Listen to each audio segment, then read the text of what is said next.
السلام علیکم۔ سلجوقی سلطنت دراصل ایشیائی کوچک کی عظیم سلطنت تھی جس نے اپنے دور عروج میں مشرق وسطیٰ اور وسط ایشیا کے پورے خطے میں 429 ہجری سے 1037 عیسوی سے 708 ہجری سے 1308 عیسوی تک تقریباً 280 ہجری سال پورے کروفر کے ساتھ حکمرانی کی۔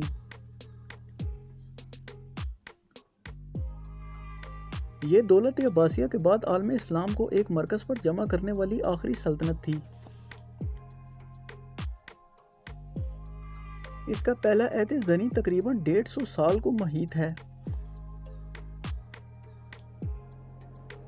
اسی دور میں سلاجقہ اعظام یعنی تغرل بیگ ایلپ ارسلان اور ملک شاہ سلجوقی کے حیرت انگیز کارنامے دنیا کے سامنے آئے۔ پھر سیاسی محاسمت، داخلی انتشار اور طوائف الملوکی کی نامولود روایت سے متعدد مراحل میں یہ سلطنت تقریباً 5 حصوں میں تقسیم ہو گئی۔ انہی میں سب سے طاقتور ترکی نژاد سلاجقہ روم یا سلجوقیان روم ہیں، اور در حقیقت سلطان علاء الدین کیقوباد اول تک اس کی شان و شوکت رہی۔ اس کے بعد وہ زوال آمادہ ہو گئی۔ مسلم جغرافیہ دانوں اور سیاحوں نے بلاد روم کا لفظ اس پورے علاقے کے لیے استعمال کیا ہے جس پر بازنطینی حکومت تھی۔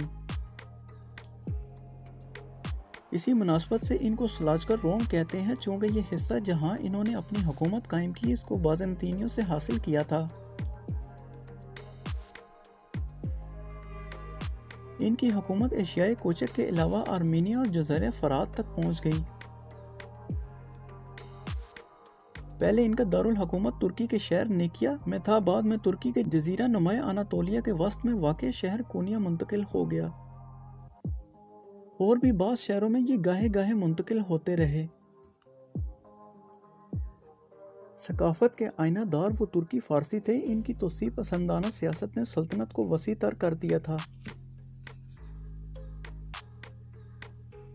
خوشحالی اور فراوانی عام ہو گئی تھی، لیکن افسوس ہے کہ اس دور کے آخر میں ناز و نعمت میں پلے ہوئے نوجوان سلجوقی سلاطین رقص و سرود اور شراب و شباب میں مست ہو گئے،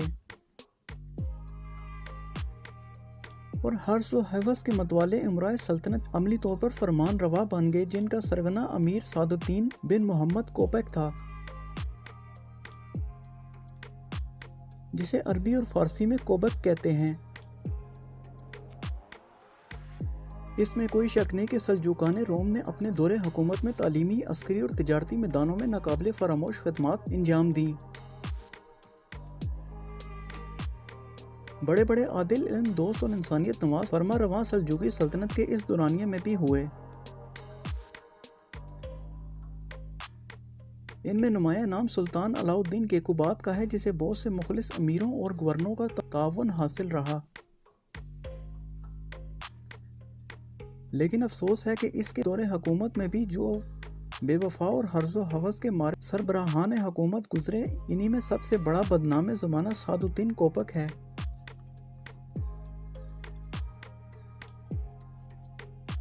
تاریخ سلاجقہ روم کے سلسلے کے معروف مصنف و مورخ اور کونیا میں سلطان وقت کے صدر مشیر کار ابن بیبی ناصر الدین یحییٰ بن محمد کی کتاب اوامر الالہیت اہم کتاب شمار کی جاتی ہے۔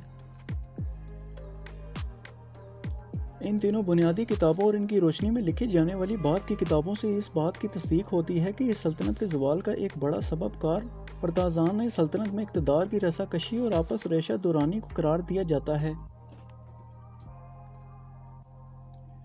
ابن بیبی اور اکثرائی دونوں اس بات پر متفق ہیں، یہ دونوں وہ شخصیات ہیں جو حکومت کے مختلف سیاح جات میں ملازم اور منشی اور محرور رہ چکے تھے۔ اوان سلطنت میں جو کچھ چل رہا تھا وہ اس سے بخوبی واقف تھے، بلکہ اس کے عینی شاہد تھے۔ ان کتابوں سے یہ بات بھی پایا ثبوت کو پہنچی ہے کہ سعد الدین کوپک سلاجقہ روم کے طاقتور امراء میں ایک تھا، بلکہ اس کی حیثیت ملک الامراء اور امیر الامراء کی تھی۔ اس کے ذریعے متعدد فتوحات حاصل ہوئیں، کئی مہمات میں وہ فاتحانہ سرخرو ہوا جن میں قلعہ سمیسات اور گردو پیش کے قلعے تھے جن کو اس نے 635 ہجری میں فتح کیا۔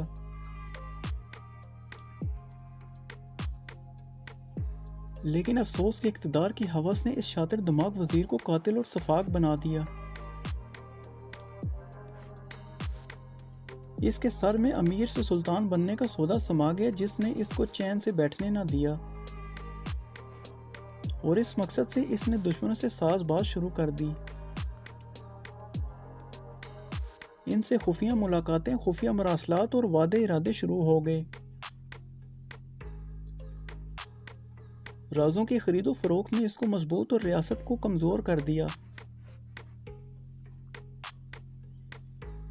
اور اسی دھن میں وہ دیس پدیس پھرتا رہا اور اس کی اس مہم میں جو بھی حائل ہوا یہاں اس کے راز سربستہ سے واقف ہوا، بلا تکلف اس نے اس کا سر قلم کر دیا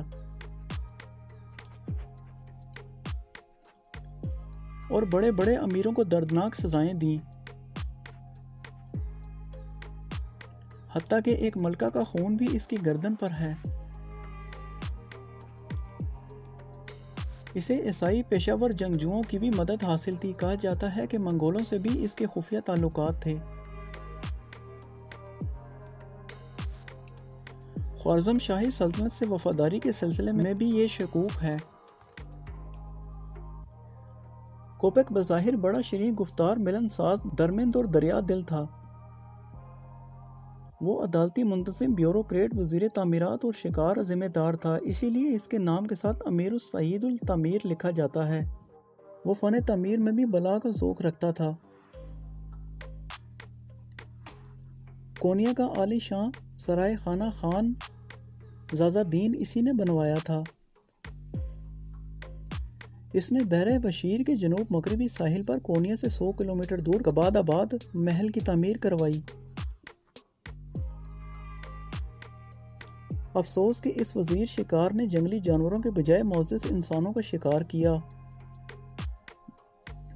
اور تعمیر کی بجائے تخریب کاری میں مصروف رہا۔ علاؤالدین کیقوبات اول نے تو امراء کو جنگی مہمات میں مصروف کر کے کسی طرح اقتدار کو محفوظ بنائے رکھا، اور اس سرکش گستاخ کو لگام دی، لیکن اس کے بیٹے غیاث الدین خسرو دوم کے زمانے میں چہار جانب سے خطرات کے بادل منڈلانے لگے۔ سب سے پہلے خوارزم شاہوں نے بادشاہ خسرو کے ساتھ تعاون سے انکار کر دیا اور کونیا سے شام چلے گئے۔ سلطان نے قوت بازو سے انہیں زیر کرنا چاہا لیکن ناکام رہا۔ اس سے آپسی انتشار اور اختلاف اور کشیدگی میں دن بدن اضافہ ہوتا چلا گیا۔ اس موقع کو سعد الدین کوپک نے غنیمت جانا اور بادشاہوں کے دل میں ان کے خلاف زہر بار دیا۔ پھر سپہ سالار کمال الدین کامیار پر تنقید شروع کر دی جو اپنی فوج کشی کے ذریعے خوارزم شاہوں کو دوبارہ واپس نہ لا سکے تھے۔ بادشاہ اور سپہ سالار کو ایک دوسرے سے بدگمان کر کے داخلی انتشار سے فائدہ اٹھاتے ہوئے کوپک نے خود اقتدار پر قبضہ کرنے کی نیت سے اپنی تاش پوشی کی تیاری شروع کر دی، اور جو بھی اس کی راہ میں رکاوٹ بنا اس کو تہ دیگ کرنے سے دریغ نہ کیا۔ اس خاکہ میں رنگ بھرنے کے لیے پہلے تو اس نے بادشاہ کی انگوٹھی حاصل کر لی جو مہر کا کام بھی دی۔ اس کی ماں شہناز خاتون سلطان کیقوباد کے والد غیاث الدین خسرو اول سے نکاح کے بغیر ہی حمل سے رہی تھی، جس سے کوپک کی ولادت ہوئی تھی۔ وہ بڑی بے حیائی اور وقاحت کے ساتھ اس حوالے سے خود کو سلطان خسرو اول کا بیٹا کہنے لگا تھا تاکہ اسے سلجوقی سلطان کے طور پر قبول کر لیا جائے۔ ایک روایت کے مطابق علاؤالدین کیقوباد کو اس کے صاحبزادے غیاث الدین خسرو دوم نے زہر دے کر مارا تھا،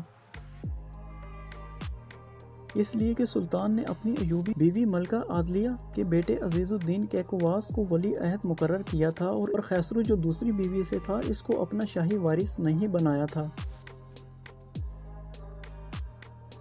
سعد الدین کوپک خسرو دوم کا کھلا معید تھا۔ اور اس کو سلطان بنانے میں پیش تھا۔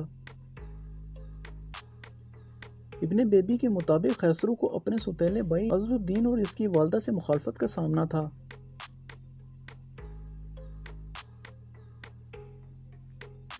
چونکہ اس نے ان کا حق چھینا تھا، اس لیے اسے بھی کوپک کی سیاسی عیاریوں سے فائدہ اٹھانے کی ضرورت تھی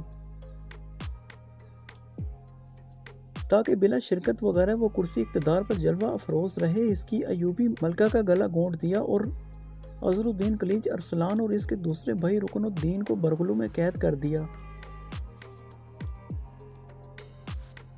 اور کہا جاتا ہے کہ سلطان سے اشارہ پاتے ہی بالآخر مبارز الدین ارمغان شاہ کے ساتھ مل کر انہیں قتل کر دیا۔ یہی نہیں، اس کے یکے بعد دیگر اہم عہدیداروں کا صفایا شروع کر دیا۔ امیر شمس الدین آلتون ابا جانشنی گیر یا شمس الدین توبینی جو شاہی گھرانوں کے اتابک یا اتالیق امیر زادوں کے مربی تھے، اس کا شکار بنے، اس لیے کہ وہ دربار شاہی میں کبھی کبھی اس کی گرفت کر لیتے تھے۔ اس نے ان کو دربار سے گھسیٹ کر محافظ دستہ کی مدد سے بے رحمی کے ساتھ مار ڈالا۔ اس نے اپنا اثر و رسوخ اتنا بڑھا لیا تھا کہ کسی کی ہمت نہ تھی کہ اس سے داد و گیر کر سکے۔ اس کا قہر اب تاج الدین پروانہ پر ٹوٹا جو فقہ، ادب اور دیگر علوم میں بڑی مہارت رکھتے تھے۔ کوپک نے ترکی شہر اکشیر کے بادشاہ ہرتبرت کی خاص مغلیہ کے ساتھ پرواز کے ناجائز تعلقات پر جھوٹے شواہد جمع کر کے مفتیوں سے اس کی رحم سنگسار کا فتویٰ حاصل کر لیا اور فتویٰ حاصل کر سلطان کی خدمت میں حاضر ہوا اور خلوت میں فتویٰ دکھا کر اس سزا کے نفاذ کی اجازت حاصل کر لی اور قتل نامہ پر مہر تبت کر دی۔ تاج الدین انکوریا موجودہ انقرہ کی طرف فرار ہو گئے تھے۔ کوپک بھاگتا ہوا انکوریا آیا اور وہیں ایک بڑے میدان میں ان کو رجم کر دیا اور ان کی تمام جائیداد اور املاک کو قرق کر دیا۔ اس واقعے کے بعد امراء سلطنت میں سرامگی پھیل گئی اور کسی کی جرأت نہ ہوئی کہ اس کی مخالفت میں زبان کھول سکے۔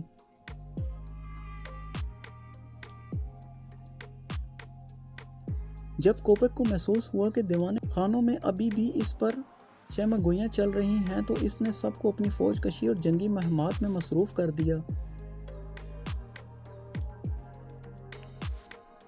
امیر حسام الدین کیمری پر ایک جرم کا بہتان لگا کر ان کو مطلیہ کے قیصر شاہی میں قید کر دیا۔ ان کی تمام جائیداد پر قبضہ کر کے ان کے حاضری اخراجات کے لیے مختصر سا وظیفہ جاری کر دیا۔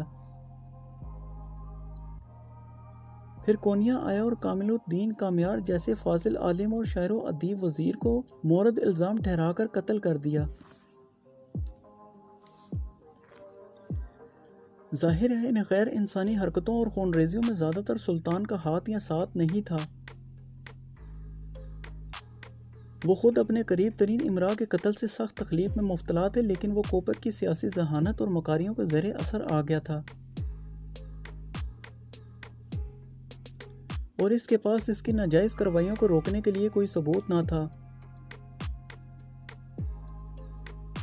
بادشاہ کی آنکھیں اس وقت کھلیں جب کوپک تلوار حمائل کر کے دربار شاہی میں آنے لگا تو سلطان کو محسوس ہوا کہ اب میری جان پہ بن آئی ہے۔ چنانچہ سلطان وقت خسرو الدوم نے غلام کے ذریعے سیواس میں موجود اپنے پہرے دار کے سردار کراجہ کے پاس ایک مہر بند مکتوب روانہ کیا کہ کوپک کو کسی طرح قتل کیا جائے۔ چونکہ کوپک نے اپنا احترام کھو دیا تھا اور حقیقی خطرہ بن گیا تھا، کوپک صرف کراچا سے ہی ڈرتا تھا۔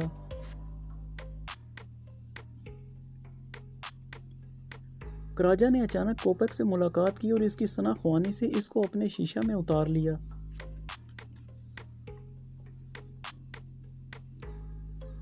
کوپک کو کراجا کی وفاداری کا یقین آ گیا تو کوپک نے محفل رقص و سرور کا نظم کیا اور صبح دونوں دربار شاہی میں حاضر ہوئے۔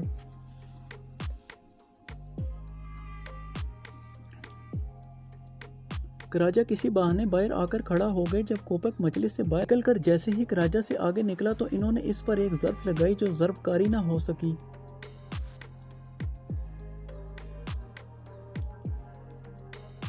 جھٹ پرچم دار آغان نامی شخص نے میان سے تلوار نکال کر اس کو بری طرح زخمی کر دیا۔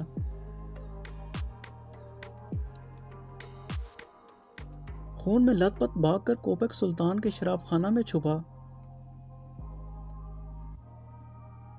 وہاں مہ خواروں نے چھری تلوار خنجر سے اس کا کام تمام کر دیا۔ اس طرح گھاٹ لگا کر کراجہ نے شر کا خاتمہ کیا اور سلطان کی جان میں جان آئی۔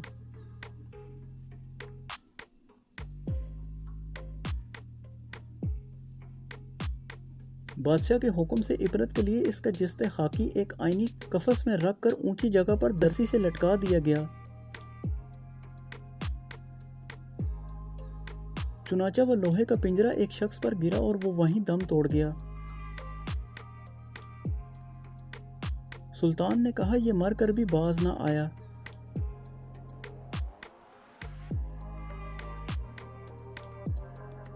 کوپک کے سیاہ کارناموں میں آج کے حکمرانوں، جرنیلوں، شہزادیوں اور سرکاری افسروں کا عکس بھی بخوبی دیکھا جا سکتا ہے،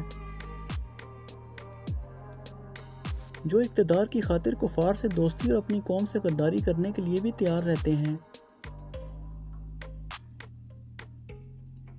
کیا آپ کو شام کی خون آشام نسل کشی، یمن کی تباہی، مصر کے منتخب صدر محمد مرسی کی معزولی، حبس دوام اور پھر رفتہ رفتہ ترکی میں 2016 کی ناکامی فوجی بغاوت